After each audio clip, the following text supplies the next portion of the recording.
Uma pessoa está perguntando como se aprende a amar, renunciando. Uma pessoa está transcrevendo uma frase do Upanishad, que é um livro sagrado da Índia. A frase diz: ganhe através do dar, não cobice. Muito importante, não?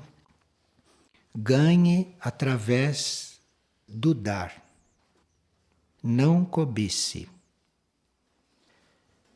Parece muito claro, mas tem alguns desdobramentos que talvez em outras partes o livro diga.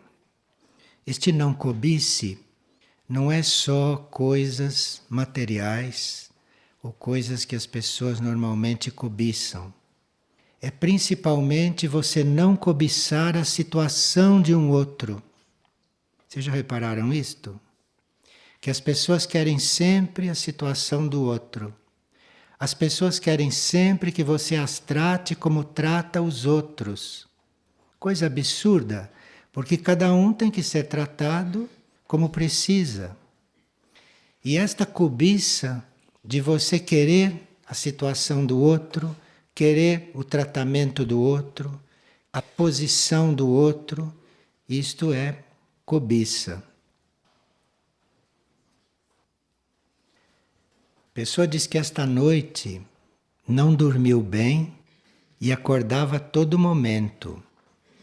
E a uma certa hora estava de olhos abertos e escutou nitidamente um sino tocar 4 vezes. Isto foi muito real, mas não era no plano físico. É um chamado que a pessoa está tendo, um chamado interno que a pessoa está recebendo.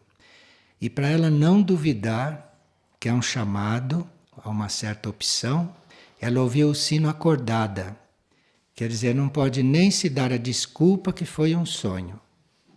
Ela não dormiu direito e estava bem acordada quando ouviu as 4 badaladas do sino. Muito bom isto. E uma pessoa teve muitas vezes sonhos em que está caminhando sem sapatos pela rua. E isto é uma situação que no sonho lhe traz muita angústia. O que significa isto? Isto significa uma coisa muito boa. Quer dizer que você está se preparando para se desapegar das coisas. Andar sem sapatos quer dizer não estar apegada às coisas, estar agindo com desapego. Se você está se sentindo angustiada, é porque você ainda está sendo preparada para isto. Essa preparação às vezes começa nos sonhos. Nós começamos a sonhar com as coisas e ali vamos nos preparando no plano astral, no plano etérico, no plano mental. E depois que estamos preparados nos sonhos, no caso desta, depois que ela anda descalça bastante nos sonhos, vai se preparando com isto internamente. Aí, no plano físico, na vida externa, começam a vir as provas do desapego. Mas aí ela já está preparada. Ela foi preparada enquanto dormia. E a pessoa pergunta: existe alma boa e alma má? Ou a maldade e a bondade são coisas apenas da personalidade? Bem, as almas evoluem. As almas não são perfeitas a princípio. E quando as almas vão evoluindo e vão se tornando perfeitas, elas vão se aproximando mais do espírito. E aí vão sendo absorvidas pelo espírito. Aí já estão preparadas para se introduzirem na aura do espírito e fazerem parte do espírito. Mas as almas começam em um estado primário, com a necessidade de se aperfeiçoar. Então as almas evoluem. Tanto assim que há pessoas que consideram a alma humana, isto é, a alma ainda em nível humano, muito identificada com o plano humano. E depois esta alma se torna uma alma mais espiritual, se torna uma alma mais sutil. Mas no início, ela mesmo como alma ainda está envolvida com a violência humana, com a separatividade humana. Ela está envolvida com isto, porque ela está encarnada neste material. Então, quando a alma ainda vive esses estados, nós chamamos de alma humana. E depois ela vai transcendendo esses estados, vai purificando a ela mesma, vai inspirando os veículos a se transformarem, e aí ela vai se elevando, vai se erguendo, vai se aperfeiçoando. Tudo isso é a alma. Ela não nasce perfeita. Ela, como alma, surge e aí começa a sua evolução. A alma surge no reino animal, quando os animais se individualizam. Então, uma alma, ela é uma alma animal no princípio. Depois, quando ela transmigra para o reino humano, ela é uma alma humana. Não é mais uma alma animal. Ela torna-se uma alma humana. E depois, então, no reino humano, ela tem toda a sua trajetória, até se tornar uma alma espiritual. E a mesma pessoa pergunta, numa das últimas partilhas foi falado de alma feminina e alma masculina. Como é isso? As almas todas têm as duas polaridades, a masculina e a feminina, dentro delas. E cabe a estas almas equilibrar estas polaridades. E a alma vai equilibrando essas polaridades através das encarnações. Porque ora a alma encarna em um corpo masculino para desenvolver a polaridade masculina, ora encarna num corpo feminino para desenvolver a polaridade feminina, ou encarna no mesmo corpo, da mesma polaridade, algumas encarnações seguidas, dependendo da necessidade que ela tem de fazer este equilíbrio. Então, se uma alma tem a polaridade masculina muito desenvolvida e a feminina menos desenvolvida, provavelmente ela vai encarnar num corpo feminino para desenvolver a polaridade feminina, para que ela se equipare a outra e para que se forme, então, entre as duas em um equilíbrio. Quando nós já temos suficientes encarnações masculinas e suficientes encarnações femininas para que as duas polaridades da alma estejam bem equilibradas, estejam bem harmoniosas, então aí começa uma série de encarnações que vão possibilitar a união destas polaridades, que vão possibilitar a fusão destas duas polaridades. Aí já são encarnações mais avançadas, de situações mais delicadas para a alma, de forma que ela aprenda a nem ser mais masculina e nem ser mais feminina, mas que ela aprenda a sintetizar estas duas polaridades, que ela aprenda a ser inteira. Porque enquanto ela estava desenvolvendo a polaridade masculina ou desenvolvendo a polaridade feminina, esta alma estava dividida, não estava unida. A alma só está unida quando essas polaridades começam a se fundir, começam a se reunir. Então há encarnações organizadas de forma que a gente possa reunir essas polaridades e não que a gente possa confirmar uma ou outra. Isso são tipos de encarnações que são organizadas para o ser segundo aquilo que ele precisa, segundo aquilo que a alma está necessitando. Quando chegam essas encarnações em que esses aspectos vão se unir, estão se unindo, aí, quando esta fusão já está mais adiantada, aí começam aquelas encarnações nas quais a alma vai se elevando, nas quais a alma vai tendo a oportunidade de se elevar. Então tudo é programado na encarnação, tudo é organizado para a elevação da alma. A psicologia seria isto. A psicologia seria a gente reconhecer o estado da alma e prover para que a alma pudesse cumprir aquilo que ela tem para cumprir naquela etapa. Isso se chamaria de psicologia espiritual. Então a psicologia não trata da personalidade. Esta psicologia. A psicologia está tratando da alma, como diz o seu nome. Esse nome quer dizer alma, não quer dizer personalidade. Então esta psicologia ocidental é muito atrasada ou um engano, segundo o caso. Porque isto é para tratar da alma. Então é preciso ver o que a alma está vivendo, qual é o processo dela, se é para confirmar a polaridade masculina, ou se é para confirmar a feminina, ou se é para equilibrar as duas, ou se é para elevar, se já estão mais ou menos unidas. Então aí vêm as oportunidades que as encarnações dão. E claro que os veículos, tanto o veículo mental, quanto o astral, quanto o etérico físico, estes veículos também devem ser adaptáveis para aquilo que a alma está fazendo em si, dentro deles. Então é muito importante que a mente compreenda estas coisas. Porque se a mente compreende, por exemplo, que a vida dela é a vida da alma e não as coisas que ela vive aqui, se a mente chega a compreender isto, se a mente chega a compreender o que é realmente a vida, isto já fica muito mais simples para a alma fazer o seu trajeto.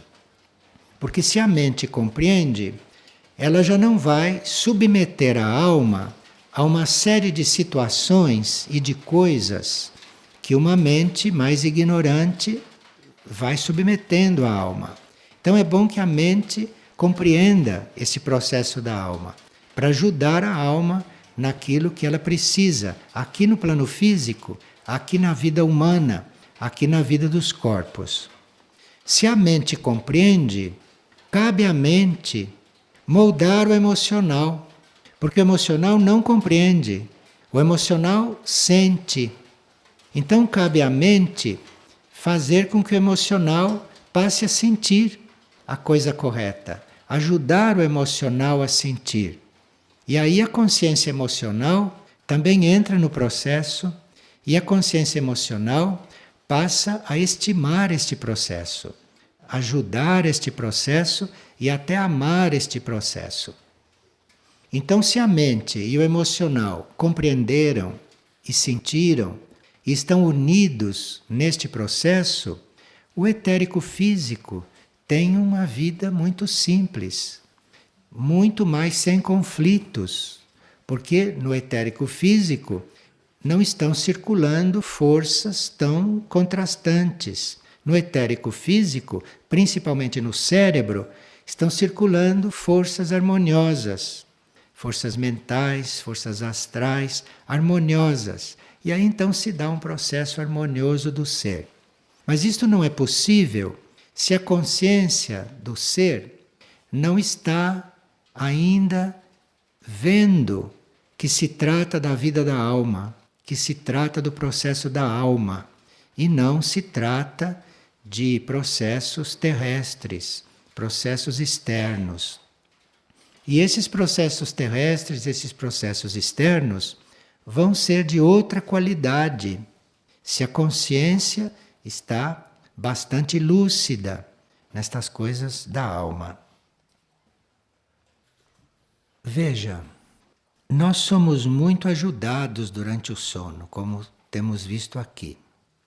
E aqui uma pessoa, às 3h30 da manhã, escutou uma voz silenciosa dentro da cabeça, que dizia: necessita-se de alguém que leve adiante o projeto Ananda. Foi só isso que ela ouviu. Às 3h30 da manhã. Então, até às 2h30 da manhã, nós estamos em noite profunda, até às 2h30. Então, durante a noite profunda, é muito natural que as pessoas estejam num sono inconsciente. Porque sendo noite profunda, o sono torna-se mais profundo. E quanto mais profundo é o sono, mais inconsciente, menos consciente. Então, se uma pessoa chega a dormir bem durante a noite profunda, ela vai lá no seu interior, no seu interno, passar por processos profundos, passar por processos evolutivos dos quais ela pode não ter consciência depois que acorda. Aqui foi bom ela ter colocado que essa voz ela ouviu às 13h30, isto é, 1 hora depois de ter terminado a noite profunda. Então, esta frase, necessita-se de alguém que leve adiante o projeto Ananda, isto é uma forma dos níveis intermediários, isto é uma forma do nível astral e do nível mental, interpretar alguma sugestão ou alguma ordem que a pessoa recebeu no sono profundo. É claro que no sono profundo não haveria esta frase, porque no sono profundo há o silêncio, então não haveria esta frase. Mas ela passou no sono profundo por um processo, por uma aprendizagem, por algum treinamento que ficou inconsciente nela. E quando ela vinha voltando, quando chegou às 13h30 da manhã, que ela não estava mais em sono profundo, aí ela já estaria em nível astral ou em nível mental. Então ali naquele nível foi traduzido o que se passou no sono profundo por esta frase. Foi traduzido porque no nosso mental ou no nosso astral nós temos um certo vocabulário. Nós temos um vocabulário que corresponde à nossa busca espiritual consciente. Então, para uma pessoa ouvir às 13h30 da manhã, quando está voltando, quando ela está atravessando o astral mental, para ela ouvir a palavra Ananda, precisa que ela tenha internamente uma busca da alegria, porque Ananda quer dizer alegria. Que ela tenha uma busca da alegria espiritual, que ela tenha uma busca espiritual, que na Índia, no Oriente, é chamado de Ananda, a alegria de estar neste caminho espiritual. Então, como ela, no seu profundo, está fazendo um processo espiritual real, autêntico, quando ela volta para os planos conscientes, ela ouve a palavra Ananda, que é aquilo que dentro da cultura dela, da cultura mental dela, da cultura astral dela, é aquilo que ela transforma numa palavra compreensível para o seu consciente. Então, necessita-se de alguém que leve adiante o projeto Ananda, quer dizer que existe, em algum nível de consciência, em um plano ou no planeta, um projeto que está coligado com a alegria espiritual. Então, todos os seres internos, todos os seres espirituais estão sendo convocados, estão sendo convidados, estão sendo atraídos para esta alegria espiritual. Provavelmente para compensar a grande tristeza da maioria das almas que estão encarnadas na superfície desta Terra. Porque a situação das almas encarnadas nessa superfície é uma situação não alegre, nem espiritualmente, nem em nenhum outro nível. Então, pode haver nos níveis profundos este projeto, esta operação, esta atração das almas em torno da alegria espiritual. E para esta pessoa ficar consciente disto, necessita-se de alguém para levar adiante este projeto. Então ela está sendo convidada na sua vida externa, na sua vida humana, ficar ligada, coligada com este projeto. E aí é preciso que a pessoa se pergunte, que a pessoa busque, que a pessoa conclua, reflita como é que ela pode participar deste projeto, de tornar este mundo algo alegre espiritualmente, algo feliz, algo positivo, não é? Algo evolutivo. Tudo isso está incluído neste termo Ananda. Porque se ela tentar isto, ou se ela buscar, se ela aderir a isto, ela tem dentro dela o respaldo, os elementos para fazer isto, porque lá no seu nível profundo isso está sendo feito, isso está sendo criado ou organizado. Então, uma pessoa pergunta como se distingue uma tarefa verdadeira de uma ilusão. Uma tarefa verdadeira, ela traz benefícios para as pessoas, benefícios espirituais. Então, se as pessoas estão se ampliando espiritualmente, se estão compreendendo mais a vida e as coisas, então é porque estão numa tarefa correta, numa tarefa verdadeira. E uma pessoa está muito inquieta porque não está conseguindo neutralidade diante dos desastres e do desassossego geral. Talvez se a gente compreenda o valor da neutralidade, a gente tenha mais facilidade de consegui-la. A neutralidade dissolve as ondas caóticas. Então, a neutralidade não é só para manter a nossa saúde ou para manter a nossa própria paz, mas a neutralidade que a gente mantém, isto é uma forma de serviço, porque existem hoje muitas ondas caóticas, muitas forças em conflito, como vocês sabem, e a neutralidade é a forma de dissolver esses efeitos. E uma pessoa diz que não conseguiu dormir com o barulho das naves. As naves são silenciosas. As naves não fazem barulho. Elas são representantes do silêncio, mesmo quando fazem movimentos. Elas nos sugerem que nós podemos fazer os nossos movimentos o mais silenciosamente possível. Embora não sejamos do mesmo material delas, elas nos inspiram muito nesse sentido. De forma que os barulhos que esta pessoa está ouvindo não são das naves, são barulhos desta terra.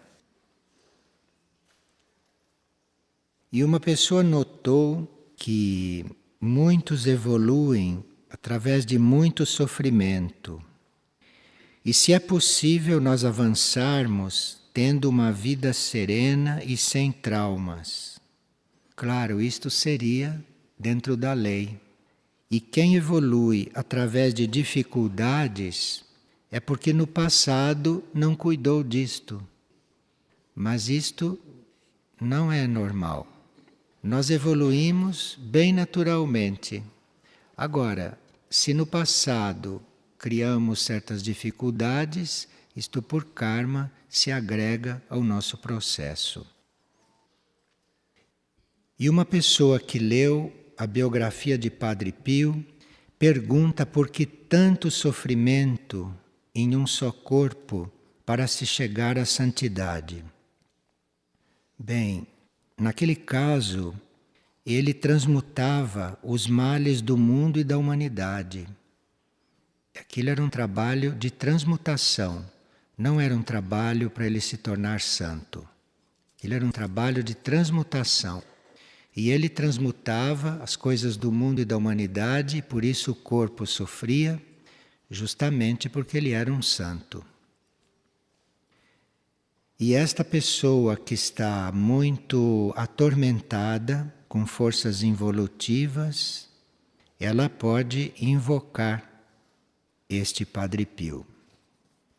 Porque o trabalho de Padre Pio é também ajudar que as pessoas se liberem destas forças. E uma pessoa pergunta como criar os meus filhos neste mundo caótico. Você pode se colocar a serviço de Deus, que é o Pai de todos, que é o Pai de nós todos. E Deus pode lhe inspirar a lidar com as demais criaturas.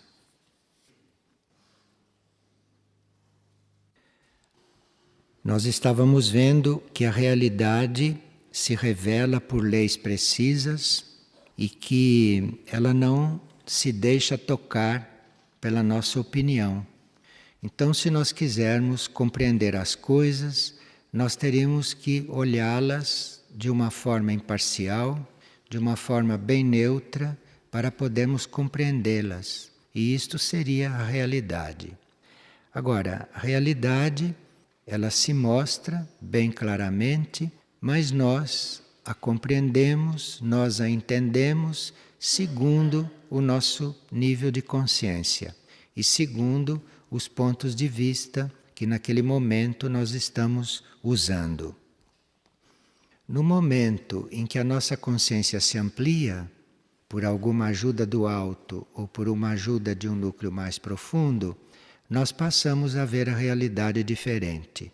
Então, muitos que sofrem tanto por causa de coisas que acontecem, podem experimentar eles se transformar. Porque aí, a partir daí, não vão mais sofrer da mesma forma pelas coisas que acontecem. Porque as coisas não nos tocam. Somos nós que nos abrimos a elas de uma determinada maneira. Então, esta realidade é muito relativa. Tanto assim que muitas coisas que fazem alguns sofrerem produzem sentimentos opostos em outros, as mesmas coisas. De forma que os pontos de vista é que têm que ser contemplados. E nós procurarmos ver qual é a nossa posição diante das coisas. E não querermos transformar certas coisas a todo custo, porque as coisas têm o seu curso, têm o seu ritmo, têm o seu trajeto evolutivo, e nós é que precisamos estar aprendendo a estar diante delas de uma maneira harmoniosa, pacífica e inteligente. Para nós sermos portadores desta paz, desta harmonia e desta energia que é necessária diante da realidade, nós teríamos que estar buscando a nossa identificação com os mundos internos, com os mundos imateriais, e não a nossa identificação com aquilo que se passa. Então, para nós podermos estar de uma forma harmoniosa e evolutiva diante do que se passa na vida externa, no mundo externo, nós teríamos que estar buscando esta realidade, buscando o significado de tudo nos mundos internos. E o serviço e o nosso trabalho aqui no mundo externo, o nosso trabalho no mundo visível, vai ter uma qualidade relativa, proporcional ao nosso aprofundamento nas coisas internas e junto àquilo que é invisível. Nesses contatos com os mundos internos, nesses contatos com os planos imateriais, nós nos comunicamos com seres que podem ser instrutores, que podem ser inspiradores e podem nos preparar para uma eventual trajetória além desta Terra e pelos espaços e pelos mundos interplanetários. E uma pessoa está aqui pedindo que a gente fale a respeito da incandescência. O que nós chamamos de incandescência, que é uma qualidade que nós todos teríamos que desenvolver, essa incandescência é uma emissão que os nossos corpos materiais fazem. O nosso corpo mental, o nosso corpo astral e o nosso corpo etérico físico. Então, esta incandescência, que é uma irradiação, acontece quando estes corpos, o mental, o emocional astral e o etérico físico, são aquecidos pelo calor da alma e pelo calor da mônada. Então, a incandescência em um corpo está diretamente ligada ao contato da mônada e da alma com aquele corpo. Essa incandescência, ela é necessária, imprescindível nos nossos corpos sutis também, porque são os nossos corpos sutis que vão por este espaço afora, pelos demais níveis de consciência, aonde nós teríamos uma tarefa ou teríamos algum serviço a cumprir. Com este aquecimento da mônada e da alma aos nossos corpos, este aquecimento faz com que o ectoplasma, que é uma irradiação do plexo solar, que isto não aconteça. Então, enquanto nós não temos esta incandescência, enquanto nós não estamos aquecidos pelo espírito ou pela alma, nós emitimos esta irradiação do plexo solar, que nós chamamos de ectoplasma, e que isto produz certos efeitos. Enquanto nós estamos produzindo este ectoplasma, nós estamos dentro do karma do medo. Nós estamos sujeitos ao medo.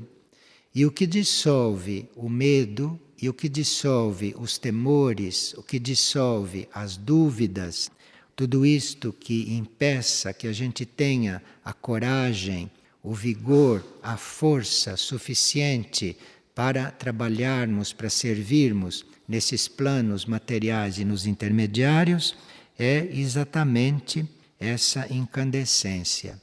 E nós vamos então buscando esta situação, vamos buscando esta qualidade à medida que vamos buscando o contato com a alma e que vamos buscando o contato com a mônada.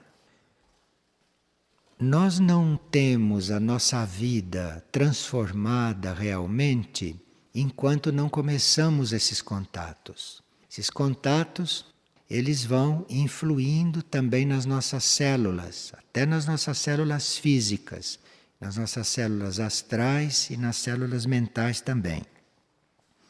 E não é possível nós termos uma verdadeira transformação. A nossa vida não pode realmente mudar se nós não fazemos esses contatos e se nós não vamos entrando nesta linha da incandescência, representada por essa expansão de calor. Um calor interno que vem da alma e que vem do espírito.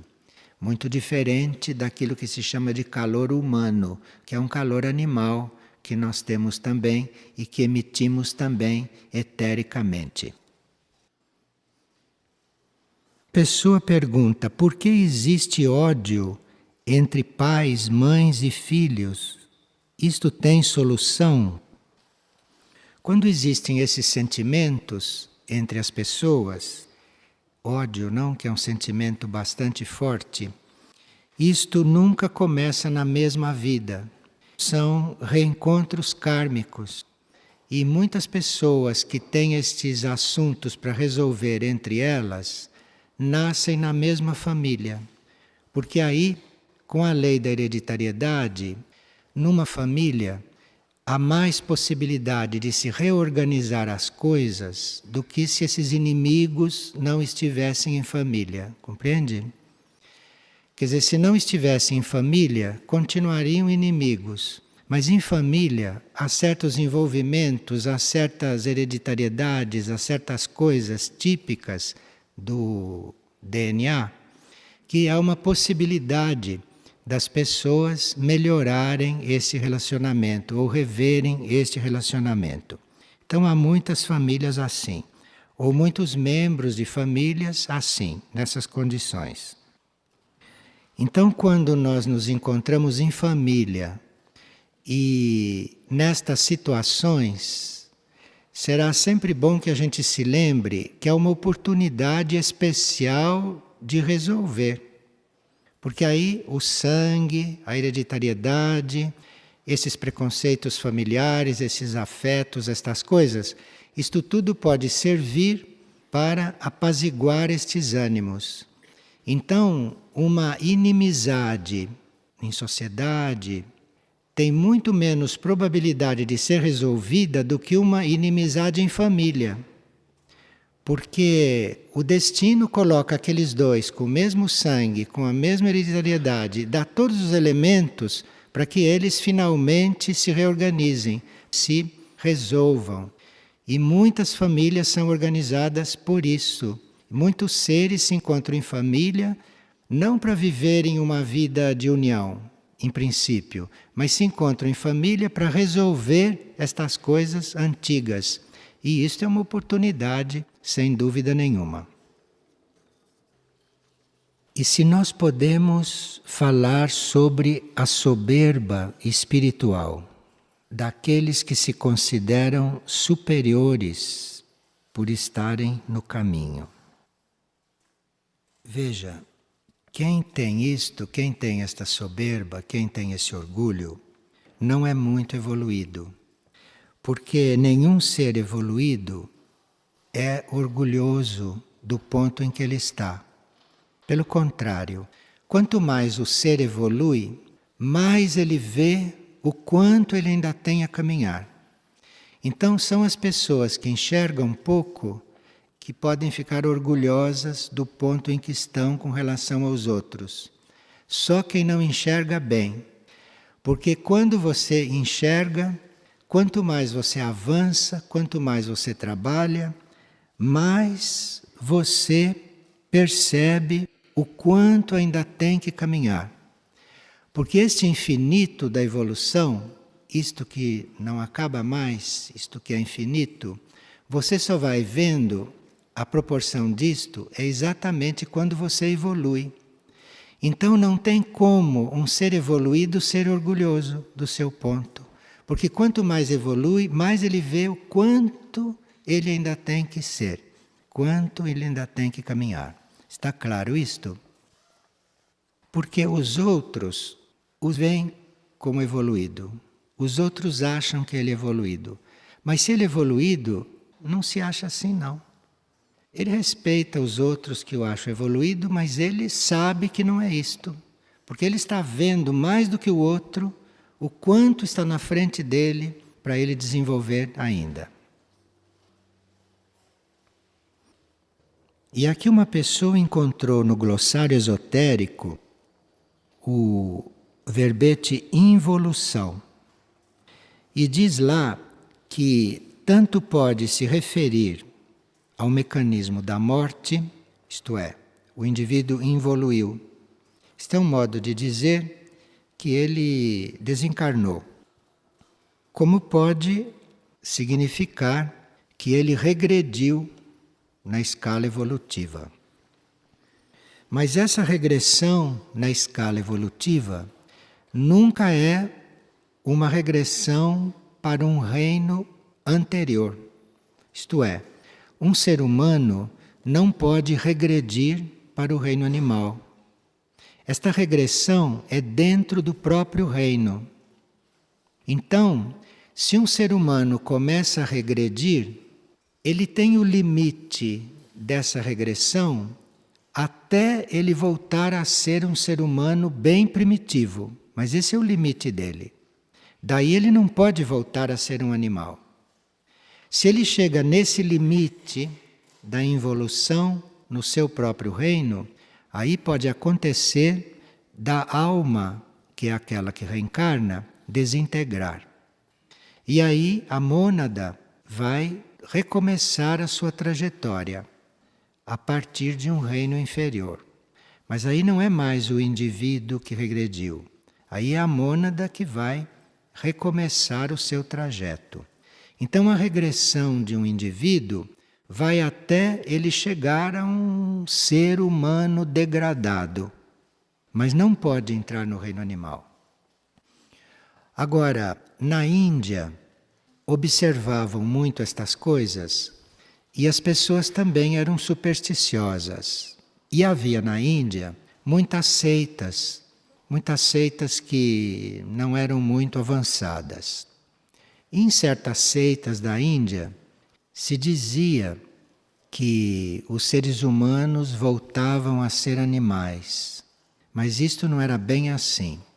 Eles tinham observado certos animais impossessados por seres humanos. Isto é outra coisa.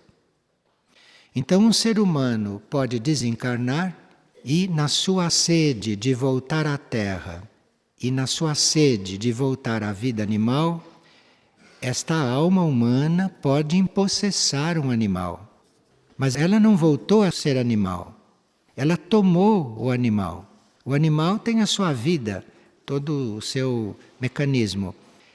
Então, um ser humano pode empossessar um animal, se ele estiver desencarnado. Mas não pode voltar a ser um animal. Está claro isto? Então, nós regredimos dentro do nosso próprio reino. Mas não vamos mudar de reino para reinos anteriores. Como um animal não pode voltar a ser vegetal. Um vegetal não pode voltar a ser mineral. Pode haver muitos contatos, mas não pode voltar a ser isto. E aqui uma pessoa está perguntando se é evolutivo essa rememoração constante dos fatos que determinaram os últimos dias de Jesus sobre a Terra. E que ela vem observando que esta rememoração da chamada Paixão de Cristo é acompanhada de uma gigantesca descarga emocional e se isso interfere de alguma forma na tarefa do próprio Jesus. O que é importante na vida deste ser são as iniciações que ele recebeu.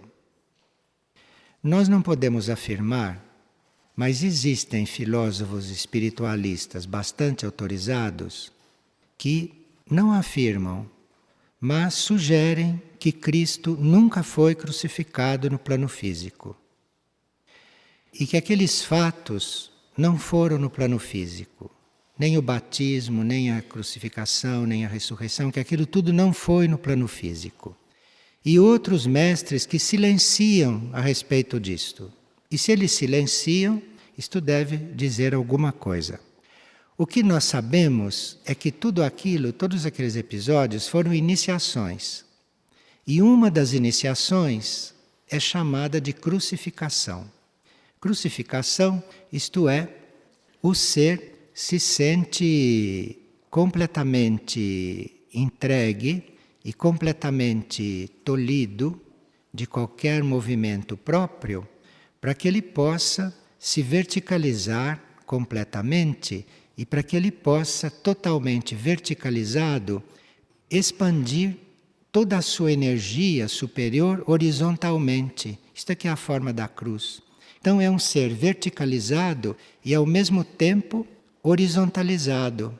Então é uma iniciação na qual o indivíduo recebe toda a energia do alto em vertical e a distribui em horizontal de uma forma perfeita. Isto é uma perfeita crucificação. Repito, há filósofos espirituais que dizem que a crucificação foi isto, que não foi nada de físico, que são iniciações que aquele ser teve.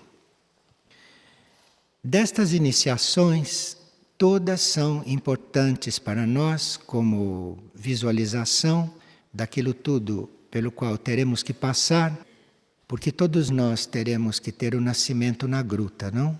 Todos. E esse nascimento na gruta não quer dizer que a gente vai nascer na gruta.